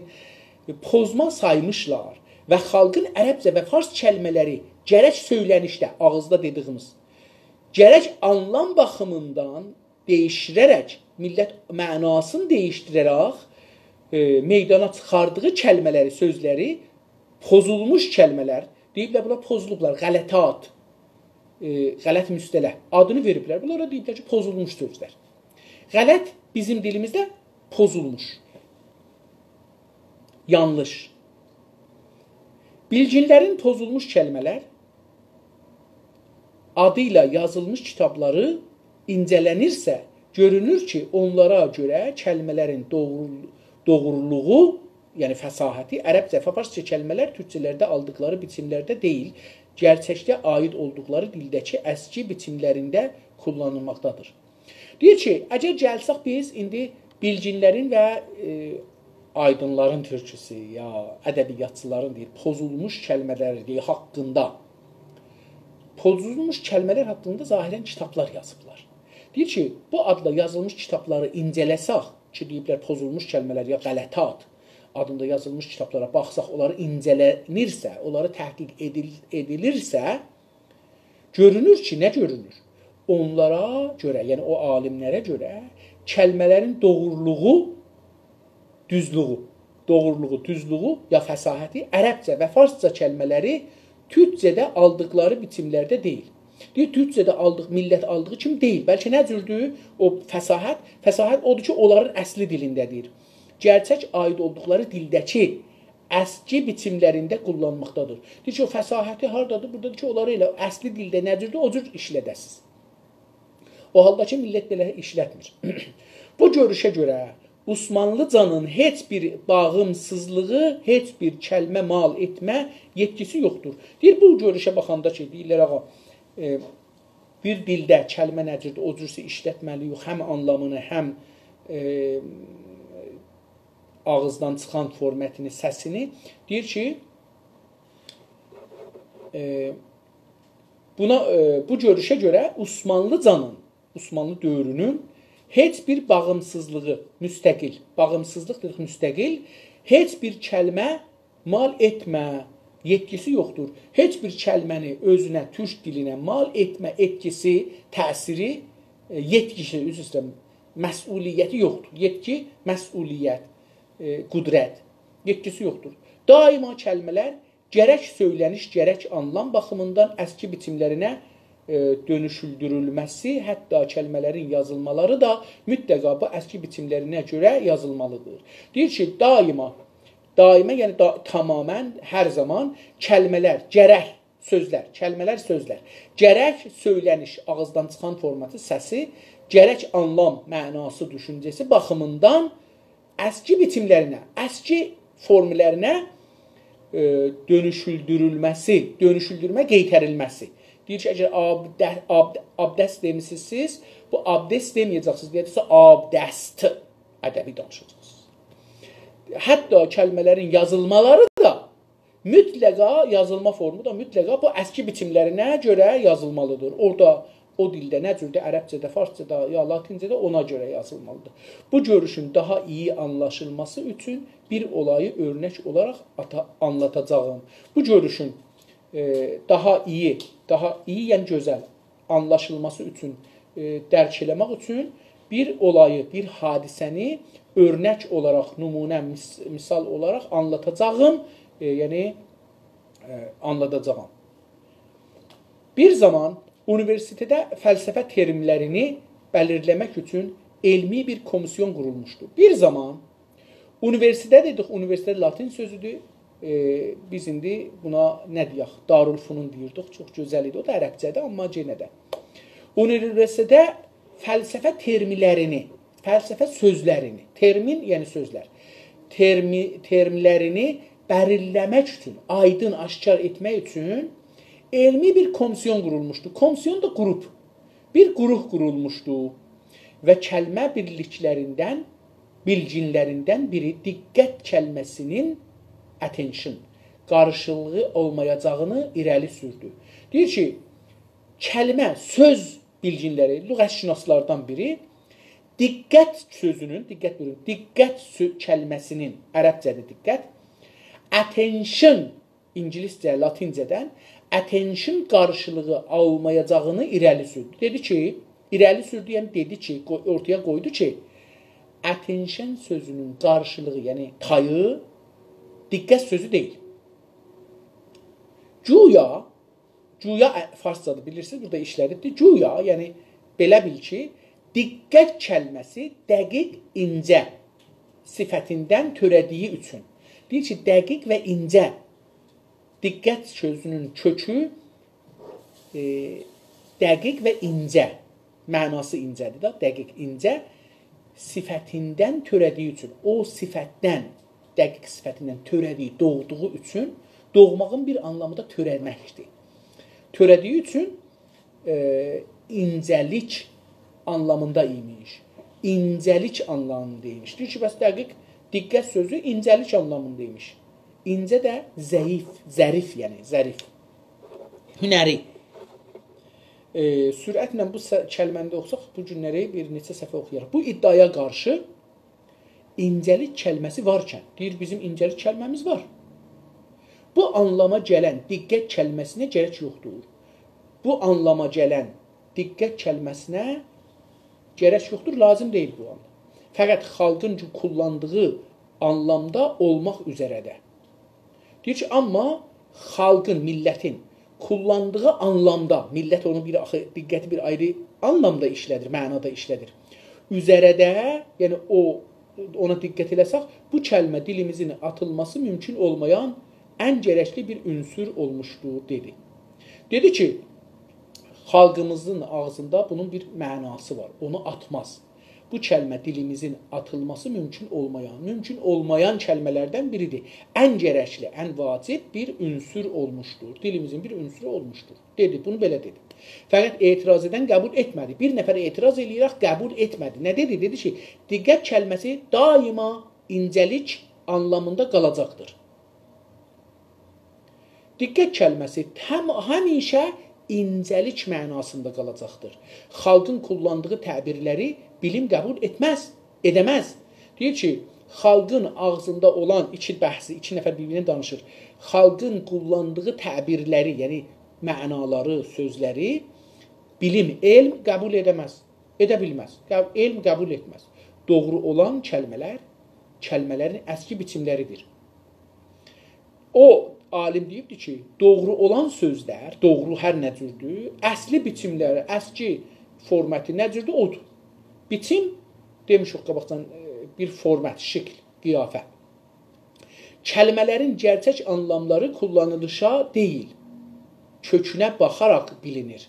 Deyir ki, o adam deyir ki, kəlmələrin, sözlərin gerçək anlamı, həqiqi mənası kullanılışa deyil. Onu işlədənlərə görə deyil ki, işlədirlər, ya işlənməyə görə deyil. Bəlkə kökünə baxaraq, o kəlmənin, o sözün kökünə baxaraq bilinir. Onun mənası kökünə baxsaq görək, nədir deyərək oradan bilinir. Buna görə attention kəlməsinə başqa bir qarşılıq aramalıdır. Cavabını verdi. Dedi ki, attention kəlməsinə bir ayrı, başqa, bir ayrı tay, qarşılıq, yəni tay aramalıdır, axtarmalıdır. Cavabını verdi. Belə bir cavab verdi. Bu əsasa dayanaraq, deyir, bu iki bəhsə dayanaraq kəlmə bilginləri, söz alimləri, yəni lüğətşünaslar farsca, ərəbcə, fars-ərəbcə, lüğətşünas. Bilginləri attention kəlməsinə qarşılıq aramağa başladılar. Attention kəlməsinə görə bunlar başladılar ki, biz bu attention ki, latindən, ingiliscədən gəlir, buna qarşılıq tay nə tapaq? Aramağa başladılar, yəni təhqiq etməyə başladılar. Araşdırmağa başladılar. Birisi haydik, üzrsən, təhdik kəlməsini irəli sürdü. Biri dedi ki, təhdik deyək. Mən indi bilmirəm, təhdik əcəba farscadan gələn təhdikdir, yoxsa tahdik. Tahdik yazıbdır, tahdik. Təhdik yox deyil. Tahdik kəlməsi, yəni şeycə, latincə yazıb tahdik.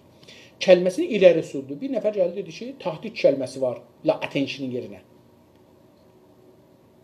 Bir digəri iltifat kəlməsini önərdi. Biri ayrıldı da dedi ki, attention'ın yerinə iltifat sözünü işlədik. Ərəbcədir bu da. Təhdik bilmirəm nədir, hardan gəlibdir? Tahdik. Amma biri dedi iltifat ki, o da lütfüdən olacaqdır. Yox, iltifat da bu da lətafətdən olacaqdır. O da deyil, yox. 2 nöqtəli t ilə də. Bilmirəm, bu hancısından deşin. Lətif axı belə olmaz ki, dəstəli t ilə olar. Bu dəstəsiz t-dir. Hər halda bunu bilmirəm. Kəlməsini önərdi. Önərmək, pişnihad vermək, təklif eləmək. Türkcədir. Pişnihad farscadır. Onun yerinə təklif də ərəbcədir. Onun yerinə önərdi, yəni türkcə kəlmə. Güya tahdik kəlməsi göz bəbəyi anlamında olan hadika dan gəlirmiş. Güya, yəni ki, belə nəzərə gəlir ki, tahdik dediyimiz söz, diqqət buyurun, bu mən dedim, təhdik deyil bəs. Tahdik kəlməsi göz bəbəyi anlamında olan hadika sözündən gəlirmiş. Diqqətdə də özəlliklə ətgən olan göz bəbəyi imiş. Diqqət sözündə də, yəni diqqət sözündə də özəlliklə ətgin olan, xüsusən, özəllik xüsusən ərəbcədir, özəlliklə türkcə, özəlliklə, yəni xüsusilə ətgin olan, təsir qoyan söz bu diqqət sözündə göz bəbəyidir. Yəni göz diqqət eləmək, gözlə diqqət eləyirik. İltifatın ərəbcədəki anlamı da göz ucu ilə baxmaq imiş. İltifat sözünün ki, 2 nöqtəlidir bayaqdan tapanmırdım, deyir ki, onun da ərəbcədə olan anlamı göz ucu ilə baxmaq imiş. Farsca nə deyirlər buna? Quşi çeşmi. Bizdə də fikirəm, yox, xumar deyil. Buna deyirlər, göz ucu ilə baxdı, yəni beləsi bir gözü əyil.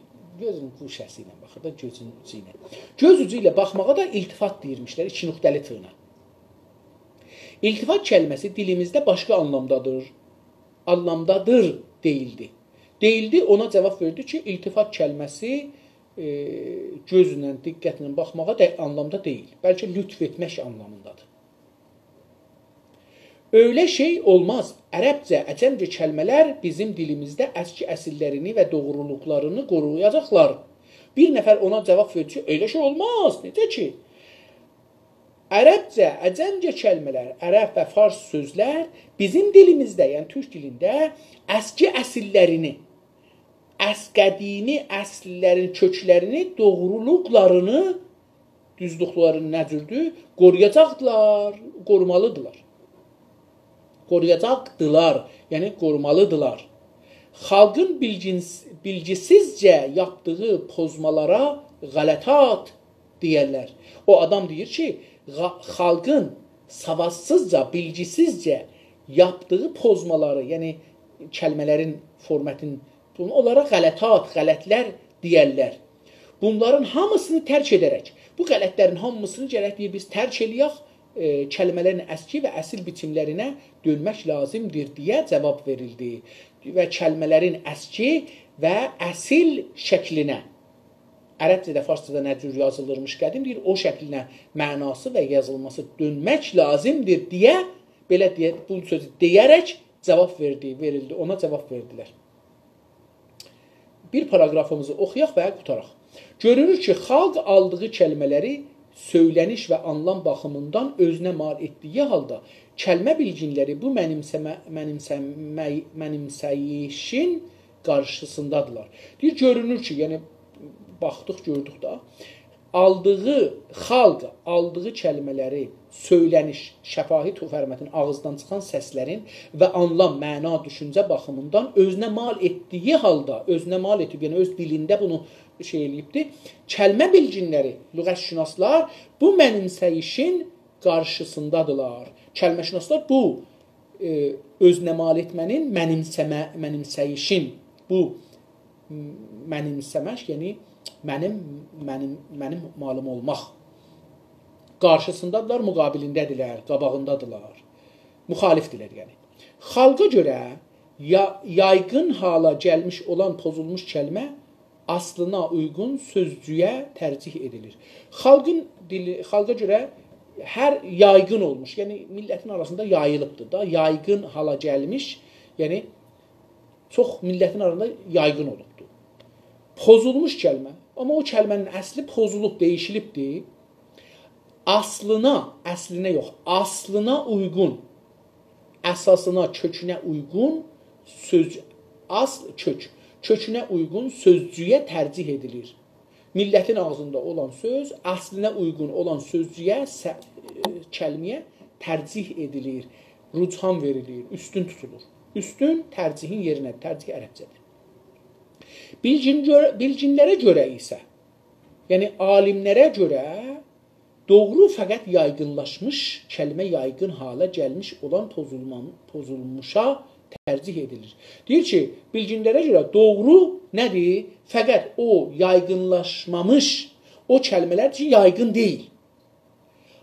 Kəlmən yaygın hala gəlmiş olan pozulmuşa tərcih verilir. O pozulmuş hala tərcih verilən halına deyir ki, bunlar tərcih verirlər. Bilginlərə görə isə doğru fəqət yaygınlaşmamış kəlmə yaygın hala gəlmiş olan pozulmuşa tərcih edilir. Tamam. Bundan əlavə, artıq, yəni deyə bilirik bundan başqanın yerinə deyə bilirik artıq. Artıq xalqa görə, millətimizə görə, insanlara görə yurdumuzda bağımsızlıq və əgəmənlik ancaq türk dilindədir. Bizim millətimizə görə yurdumuzda, yəni vətənimizdə türk dilinin yurdumuzda bağımsızlıq, yəni istiqlal və əgəmənlik və qüdrət, güc ancaq türk dilindədir. Yəni deyir, bizim torpağımızda türk dili gücdədir, qüdrətdədir. O birisi dil gəlib öz hökmün buna yetirdə bilməz. Bu dildir ki, gərək öz hökmün o birisi dilə yetirdə. Bu dilə girən ərəbcə və əcəmcə kəlmələr türk dilinin əgəmənliyi altına girərək onun fonetiyinə və leksikolojisinə uyarlar. Deyir ki, ancaq bu dilə girən ərəbcə və əcəmcə, farsça kəlmələr, türkcəyə yəni, türkcənin içine gələn kəlmələr, türk dilinin əgəmənliyini, zorunu, gücünü altına girərək. Yəni deyir ki, bu girəcək türk dilinin qanun, qaidələrinin, usulunun altına. Onun fonetiyinə, onun söz sisteminə, səs sisteminə, fonetiyinə və leksikolojisinə, leksikoloji, yəni dilşünaslığına, beləsi olacaq, bilmirəm niyə beləsi yazıb, bəlkə də o deyil, bilmirəm, uyarırlar. Deyir ki, bu dilin hər nəyinə uyacaq, beləsi deyək, qanun qaidələrinə, leksikolojisinə, dilşünaslığına uyacaqlar. Politik kapitulasyonlar, politik bağımsızlıq və əgəmənliyə aykırı olduğu kimi, dil ilə ilgili kapitulasyonlar da dilin bağımsızlıq və əgəmənliyə aykırıdırlar. Diqqət buyurun, çox önəmli bir söz deyir. Deyir, siyasətdə kapitulasyon yəni bir dənə ayrı məmləkətin, bizim məmləkətimizdə güc və əmir sahibi olması. Kapitulasyon yəni bu. Güc və əmir sahibi olması, politik bağımsızlıq, siyasi istiqlalın və əgəmənliyin, qüdrətin aykırı olduğu kimi. Deyir, necə ki, bir ayrı məmləkətin, bizim məmləkətimizdə politik, siyasi gücü olsa, kapitulasyon yəni bu. bizim siyasi istiqlalımıza və qudretimizə aykırı, yəni ziddidir. Dil ilə ilgili kapitülasyonlar da, dildə də kapitülasyon qoysaz desəz ki, o dildən nə gəlir bizim dilimizə qanun qaidəsinin səsini gətirsin, gücü olsun bizim dilimizdə. Kapitülasyonlar da dilin bağımsızlıq, dilin istiqlalın və əcəmənliyin, qudretin aykırısıdır. Bundan da aykırıdır. Dostlar, bu bəhsin davamı 2 paragraf da var. O birisi səhifədən bu qalsın. Çünki çox uzun oldu. 74-cü səhifəyə yetişdik. Çox sağ olun, təşəkkür edirəm. Əlbəttə 2 paragraf dediyim düz səhifənin yarısı olacaqdı. Ona görə çox uzamasın. Bunu burada qutaraq qalsın. 74-cü səhifənin başından qalaq yarına. Sağ olun və təşəkkür edirəm. Sabahları bu bəhsi davam edərik. Sizə xoş günlər arzulayıram. Umarım ki, dostlar, kitab oxumaqdan, vətənimizi, dilimizi, millətimizi tanımaqdan qorxmasınlar, çəkinməsinlər. Mənim özümün fikrimin bir çoxu bu adamın, xüsusən dil məsələsində mənim nəzərim bu adamdan müxalif idi. Amma mən bu adamın sözün, bu son sözlərini qəbul etdim. Çünki mən də buna inanırdım ki, sözləri biz o birisi millətlərdən nə cür alırıq, o cür istifadə edirik. Amma bu nə dedi? Dedi ki, bizim dilimizin qanun qaidəsini qəbul etməlidir. Ona görə görürsünüz ki, siz İstanbulda danışanda kəlmələrin sözlər ağızdan çıxır cümlə, ya bir nəfər sıxancanlıq edir. Bunun səsləri bir-biri ilə oxumur. Yumuşaq səslər birdən qalin səsindən gəlir. Gəlməyəcəkdir. O halda ki, Güney Azərbaycanda siz bunu görürsünüz ki, səslər hamısının bir ahəngi var. Cümlə bir ahəng ilə başlayır, ahəng ilə qutarır. Yəni, onun bir səs formatı var. O səs ona yaraşıq, bir səs yaraşığı var. O səs, amma Türkiyədə siz bunu görürsünüz ki, səs yaraşığı dəyir bir-birinə. Dırım, dırım, dırım, gedir birdən, yenə də yerə dırım, dırım. Olmur. O dam orada izafi bir şeydir. Hər halda biz o günəcən ki, kitabları oxumayaq, nəzəriyyələri görməyək, bunları kamil düşünə bilmərək. Çünki biz hər şeyi düşünə bilmərək. Məcbur ki, tamam insanlar düşüncələrindən köməkli qalaq və öz dilimizi, öz vətənimizi, öz millətimizi qorumağa gedək. Bu hər sahədə, o cümlədən dil sahəsində də o cürdür. Sağ olun, min bir ləhzə baxmayın, dostlarımız bir şey yazılarından cavab istəyərlər. Əgər olmasa, elə burada sözü qutaraq və gedək görək ki, bir şey var ya yox. نجاتپرستی از زمان رضا شاه به دلیل ترس از قاجارها شروع شد. olabilir bəli.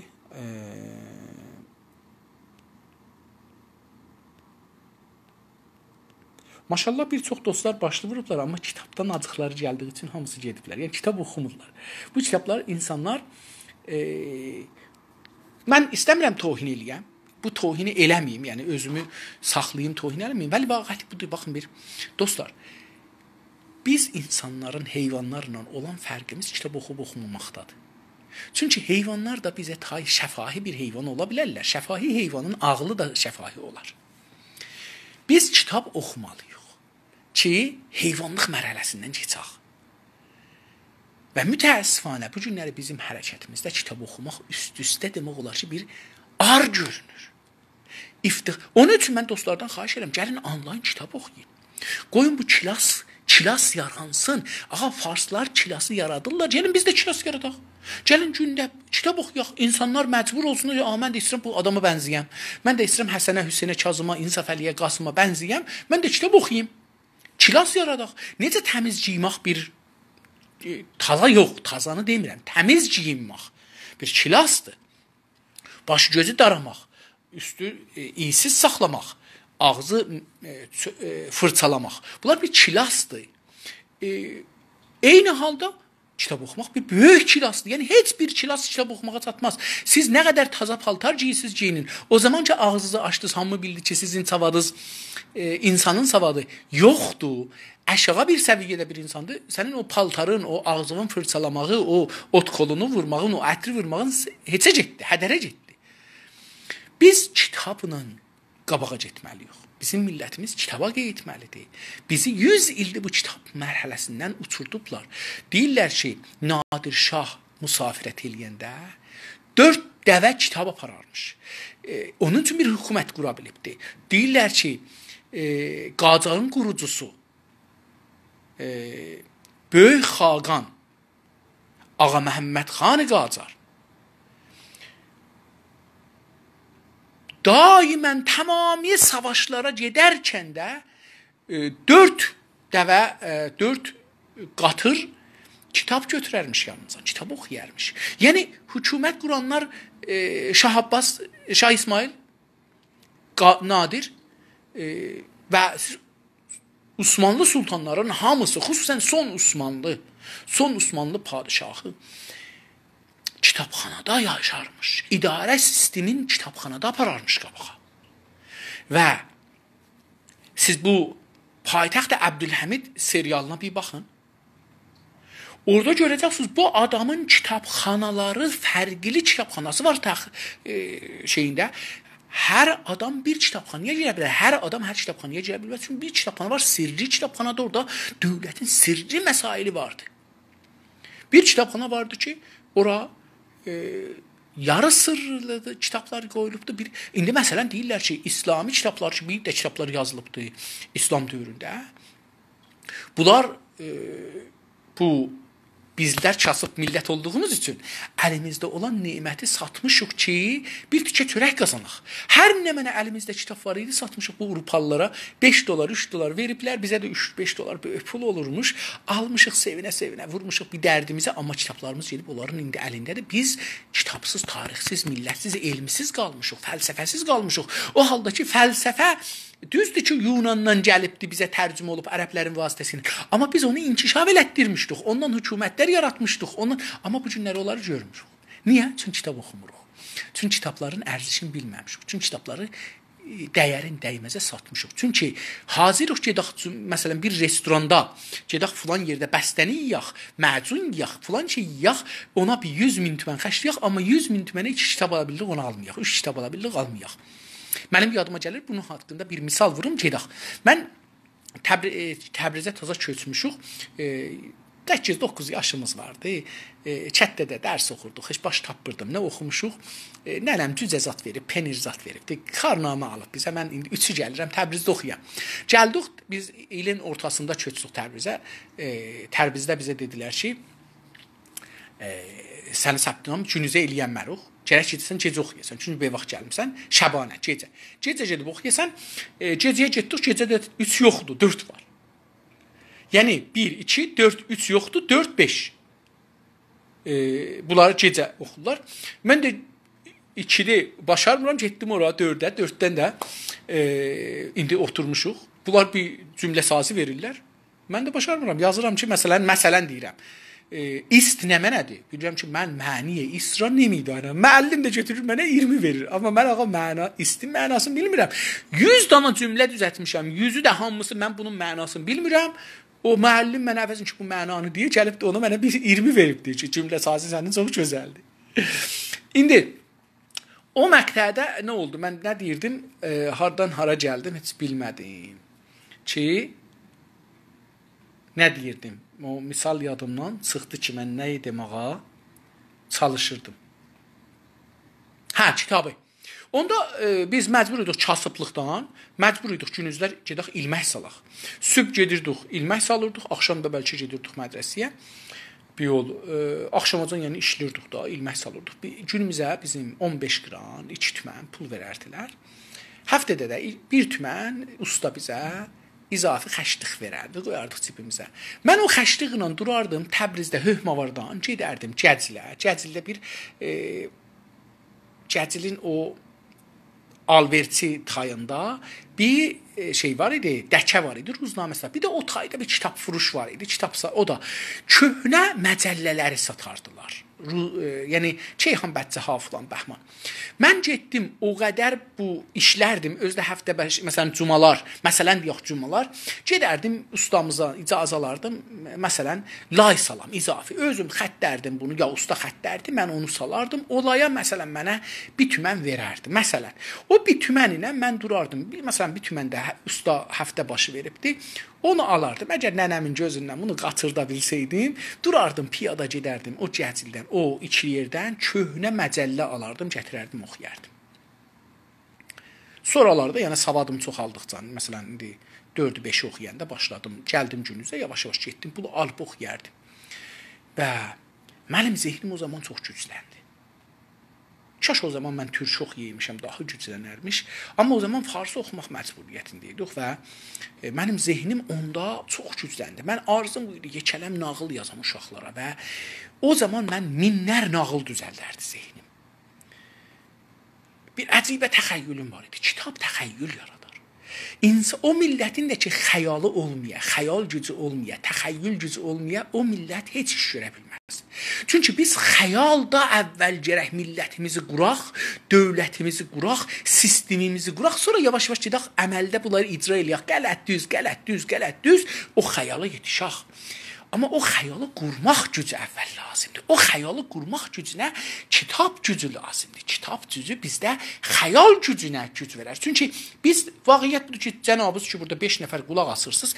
Hərəmiz bir ailədə bir yaşam yaşırıq. Xəyalımız o ayrı. Amma hər kitabçı oxuruq, hər kitab özü bir ayrı xəyal dünyası bizə verir. Və biz o xəyal dünyasını kitab yazan kimi düşünmürük. Biz özümüz olaraq karakter, şəxsiyyətlər düzəldirik. O dastanı zehnimizdə canlandırırıq. Birin öpməli olanda öpürük, biri ilə savaşmalı olanda savaşırıq. Silahı götürəndə o qəmməni məsələn gətirəndə biz başımıza əyirik. Bunlar hamısı bizə bir yeni xəyalda yaşam gücü verir və hər xəyal gücü bizə bir yeni sistem, düşüncə sistemi verir. Bir fəlsəfə sistemi verir. Yəni biz mükəmməlləşirik kitab oxumaqla. Amma siz nə qədər yeyirsiniz, yiyin, sadəcə vəzniniz məsələn 50 kilodan olar 200 kilo. Amma onu arıqlatmağa lazımsınız. Amma siz ağlınıza arıqlada bilməzsiniz. Siz nə qədər kitab oxursunuzsa ağlınız güclənər, ağlınız kökələr və bunu heç vaxt bunun arıqlamasına fikirləşməzsiniz. Amma nə qədər yeyirik, yox. Mənim nənəm deyərdi ki, oğul gözlərim də mənim zəifləmişdi filan. Soralar, sən get ciyər ye. Mən nənəmi tovlardım, hə gedirəm ciyər yeyirəm, durardım, gedərdim, onu alardım, gələrdim, və gecə sübhəcən yatmazdım, oxuyardım. Yəni, baxın, mənim panfars olmağımın bir zamanlar, yəni İrancı deyək, panfars deyək, buna görə ki, panfars, yəni bizim zehnimiz panfarsdır. Bizim illət buydu ki, o kitabları oxumuşduq. Amma onları oxumasaydım, bu günləri bu günkü vəziyyətdə olmazdım. Bu günləri buraya yetişməzdik. Dostlar, gəlin, qorxmayın, kitab oxuyun. Kitab oxumaqdan qorxmayın. Qoyun kitabları oxusunlar. Hətta indi canlı kitablar oxuyublar, qoyublar oraya. Oturun onu qulaq asın. Amma yaratmır. O xiyal yaratmır. Çünki mən normalda işim üstündə bir kitab qoyuram, oxuyur. O məndə xiyal yaratmır. Çünki xiyalı özün oxuyacaqsan, xiyalın onu düzəldəcək. O zaman ki, siz birinin səsini eşidirsiniz, kitab oxur, xiyal quranmırsınız. Çox uzun eləməyim, sizə sağ və gözəl günlər arzulayım. Sağ qalın, hələlik.